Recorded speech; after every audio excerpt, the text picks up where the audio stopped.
3 பேர்னா நண்பன், பகைவன், அயலான். நண்பன்னா அனுகூலன், வேண்டியவன். பகைவன்னா வேண்டாதவன். அயலான்னா ரெண்டும் இல்லை, உதாசீனங்கிற போது அவர் நண்பனும் இல்லை பகைவனும் இல்லை. ஊர்ல எத்தனையோ பேர் நமக்கு தெரியவே தெரியாது, அவர்கள்லாம் அயலார்கள். ஆக நண்பன், பகைவன், அயலான் ஆகிய 3 பேரையும் 4 வசப்படுத்தி சாமதான பேத தண்ட, இந்த 4 உபாயங்களாலே மூவரையும் வசப்படுத்த வேண்டும். ஆக பேதம் பேதம் பண்ணி பிரித்து விடுதல், சாமம் சமாதானமாக பேசுதல், தண்டம் அடிதடியில் இறங்குதல், தானம் கொடுத்து வசப்படுத்துதல். சில பேருக்கு பொருளை கொடுத்துட்டோம்னா வசப்படுத்திடுவா, சில பேருக்கு சந்தி பேசினோம்னா வசப்படலாம். இதை ஹனுமான் நினைக்கிறார். சுந்தரகாண்டத்திலே அவர் லங்கைக்கு போய் சேர்றார், அசோகவனத்துல சீதையை பார்த்துட்டார். சீதையை பார்த்தாச்சு, முடிச்சுட்டு கிளம்பணுமோ இல்லையோ, இந்த ராட்சசாள் எல்லாரையும் ஒரு கை பார்க்கணும். இப்போ சாமமா தானமா பேதமா தண்டமா எது சரின்னு ஹனுமான் யோசிச்சு பார்த்தார். இதுகள்கிட்ட சாமம் பேசுறதா, ராட்சசர்கள் பேசக்கூடாதுன்னார். தானம் கொடுக்கலாமான்னா ஏற்கனவே சொத்து நிறைய இருக்கு, நாம கொடுத்ததை வாங்கிக்காதுன்னுட்டார். பேதம் பண்ணலாமான்னா ஒருத்தர பிரிச்சு விட சொல்லியோ, பேதம் பண்ணலாமான்னா அது நல்லோர்களிடத்துல தான் நடக்கும், தீயோதரிடத்துல பேதமே பண்ண முடியாது, ரொம்ப கூட்டமா இருக்கும்னு முடிவு பண்ணிட்டார். ஏன்னா தீயவனிடத்திலே ஒத்தனுக்கொத்தன் கோல் சொல்லி கொடுத்தெல்லாம் பிரிச்சு விடவே முடியாது, அது நல்லோர்களிடத்துலதான் ரொம்ப சுலபமா நடக்கும். யார் நல்லவர்கள் 4 பேர் இருந்தாலும் இவரை பத்தி அவரை சொன்னா உடனே நம்பிடுவா. ஆனா அதே ராட்சசால் இருக்காளே, எத்தனை பிரிச்சாண்டாலும் நம்பவே மாட்டாளாம். அதனால அவர்களிடத்துல அதுவும் கூடாது. மிச்சம் இருக்கிறது தண்டம், கையில தடி எடு, அது ஒண்ணுதான் இந்தூர் பாஷை அப்படின்னு நினைத்து கடைசியா தடி எடுத்து ஒரு இரும்பு உலக்க மூலையில இருந்தது, அதை எடுத்துன்னு ஷொல்ட் ஆரம்பிச்சார். அக்ஷகுமாரன்ல இருந்து மொத்த பேரையும் முடித்தார்னு சரித்திரம். ஆக சாம தான பேத தண்ட 4 வழிமுறைகளை கொண்டு மூவரை, வேண்டியவன் வேண்டாதவன் அயலான் என்கிற மூவரையும் வசப்படுத்தி பஞ்ச ஜித்வா 5 ஜெயித்து, அது எங்கேயும் இல்லை, நம்முடைய 5 புலன்கள், கண்ணு காது மூக்கு நாக்கு முதலான 5 புலன்கள், கண்டு கேட்டு உற்று மோந்து உண்டு உடலும் தெரிவறிய அளவில்லா சிற்றின்பம் ஒழிந்தேன் ஆழ்வார் பாசுரம். நம்முடைய கண்ணு பார்க்க, காது கேட்க, மூக்கு நுகர, நாக்கு ருச்சிக்க, தொடு உணர்ச்சி தோல் உணர்ச்சிக்காக இந்த 5 புலன்களையும் வசப்படுத்தி பஞ்ச ஜித்வா விதித்வா ஷட் 6 தெரிந்து கொண்டு சந்தி விக்கிரகம் யானம் ஆசனம் துவைதி பாவம் ஆசிரிதம், இதத்தான் 6ன்னு சொல்றார். சந்தி சேர்த்தல், விக்கிரகம் பிரித்தல், யானம் இடம் பெயர்தல், ஆசனம் அமர்தல், துவைதி பாவம் மனத்திலேயே 2ஆக்கி விடுதல், சமாசிரயன் சேர்ந்து விடுதல்.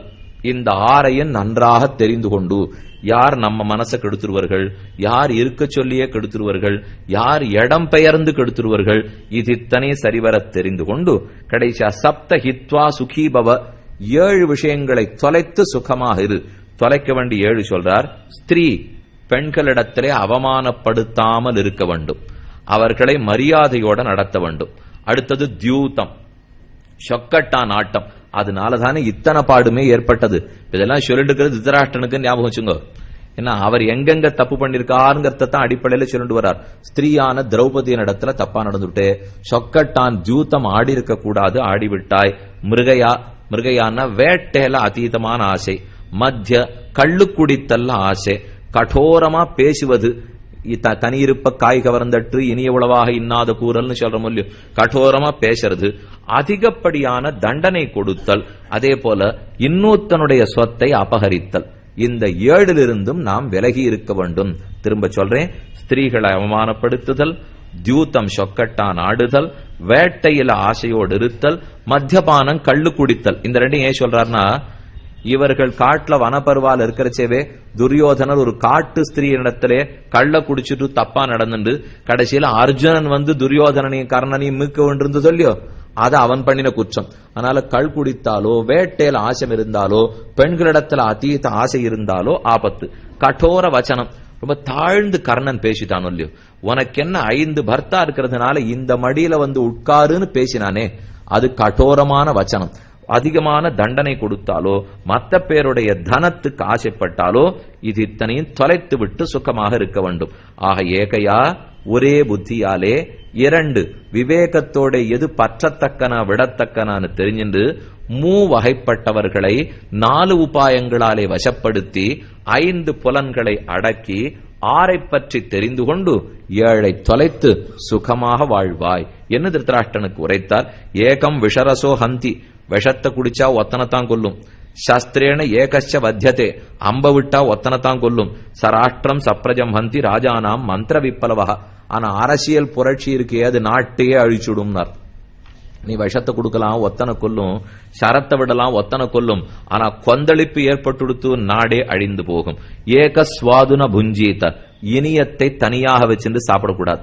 ஏகச்ச அர்த்தான்ன சிந்தையேது, ஒரு முடிவை தனித்து எடுக்கவே கூடாது, கூடித்தான் முடிவெடுக்க வேண்டும். ஏகோன கச்சேத் அத்வானம், ராத்திரி பொழுது இருட்டில் காட்டு மார்க்கத்தில் தனியே செல்லாதே. ந ஏகஹா சுப்தேஷு ஜாகிரியாத், எல்லாரும் தூங்கிட்டு இருக்கிறச்சே நீ முழிச்சுட்டு இருக்காதே. இதெல்லாம் செய்யக்கூடாதுங்கிறதுக்காக சொல்றார். தனித்து காட்டு மார்க்கத்தில் போகாதே, தனித்து ஒரு முடிவை எடுத்தாதே, தனித்து ஒரு நல்ல பண்டத்தை நீயே உண்டுடாதே, பகிர்ந்துன்றது பார். இனியது தனியருந்தேல்னு தமிழ். இனியது ஒன்று இருந்தா தனியா சாப்பிடக்கூடாது. அதனாலதான் ஆண்டாள் கிருஷ்ணானுபவத்துக்கு போறச்சே நீராட போதுவீர் போதுவினோ நேரிழையீர், எல்லா பெண்களே வாருங்கோள்னு அழைச்சின்னு போனாலும் இல்லையோ.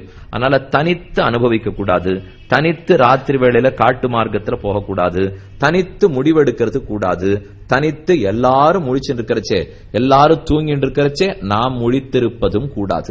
என்ன இது மூடனுக்கு லட்சணம், இது பண்டிதனுக்கு லட்சணம். இன்னென்ன எண்ணிக்கைப்படி என்னென்னப்படி வாழ கற்றுக்கொள்ள வேண்டும். திருத்தராஷ்டிரா, இதுல பல விஷயத்தை விட்டுட்டாய், அதனாலதான் இப்போது நீ தூக்கம் இல்லாமல் தவிக்கிறாய். இதுல இருக்கிற மூட லட்சணத்தை தவிர்த்துட்டு பண்டித லட்சணத்தை நாம வளர்த்துனுட்டோம்னால் முதல்ல தூக்கம் நன்னா வரும். அதை பார்த்துப்போம். ஏன்னா அவன் வரலேங்கிறதுனாலதானே இத்தனையே தெரிவித்தார். எதுக்கா இப்ப சொன்னேன்னா, இன்னும் கொஞ்ச நேரம் நான் சொல்லிக் கொண்டிருந்தால் அது வரும். ஆகையாலே அது வேண்டாம்ங்கிற எண்ணத்தோட இன்றைய வார்த்தையை முடிவை செய்கிறேன். இந்த விஷயங்களை காட்டி கொடுத்த வேதவியாசர் ரிஷியனுடைய திருவடிகளுக்கு பல்லாண்டு பாடி இன்று அமைகிறேன்.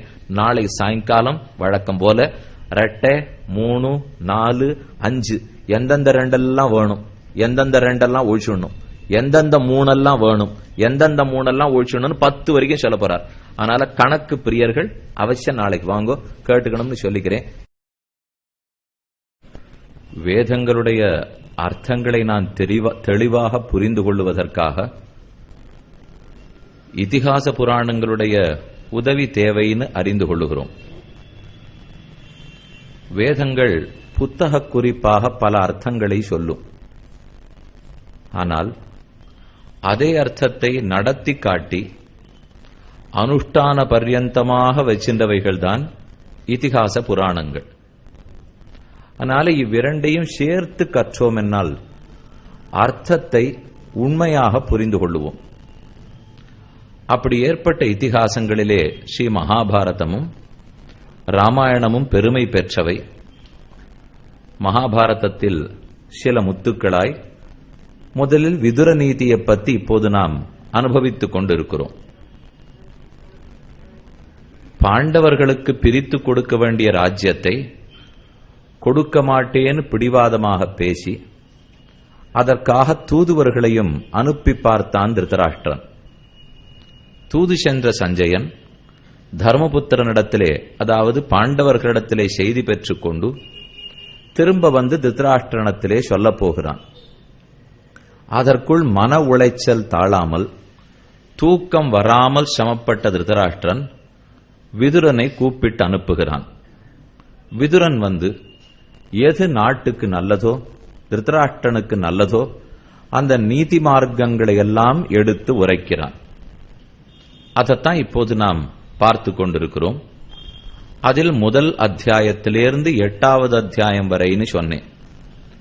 அதாவது 33வது அத்தியாயத்திலிருந்து 40வது அத்தியாயம் வரை, 33வது அத்தியாயத்திலிருந்து 40வது அத்தியாயம் வரை 8 அத்தியாயங்கள். அதில் இப்ப நாம 33வது அத்தியாயத்தை பார்த்துட்டு இருக்கோம். இதில் 1, 2, 3, 4ன்னு சில கணக்குகள் பார்த்தோம். பண்டிதனுக்குரிய அடையாளங்களவைன்னு பார்த்தோம். மூடனுக்குரிய அடையாளங்களவைன்னு பார்த்தோம். இனி அதற்கு மேலே தொடர்ந்து இன்னென்ன ஒன்றுகளாக பற்ற வேண்டும், இந்தந்த ஒன்னெல்லாம் விட்டுடணும், இன்னென்ன ரெண்டுகளாக பற்ற வேண்டும், இன்னென்ன ரெட்டையெல்லாம் விட்டுடணும், இன்னென்ன மூணாக பற்ற வேண்டும், இன்னென்ன மூண விட்டுடணும் என்று 10 வரைக்கும் கணக்கு சொல்லுகிறார் விதுரன்.